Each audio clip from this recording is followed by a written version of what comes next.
Well, a Long Island priest is going to go to jail for sexually abusing a teenager. Rosemary Gomez has more.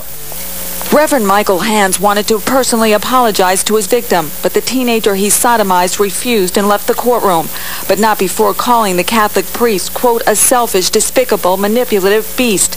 In his impact statement, he compared being raped by a priest to being murdered by a trusted friend. Quote, he stood there naked and out of breath looking at my corpse and said, what's wrong? You should be smiling. He's a very brave young man.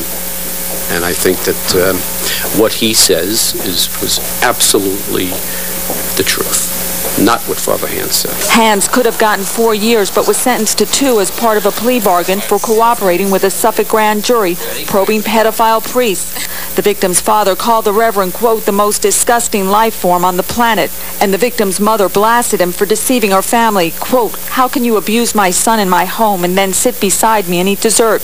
What were you thinking? How much responsibility does your client take for this? 100%, maybe 100 more than 100% if it's possible.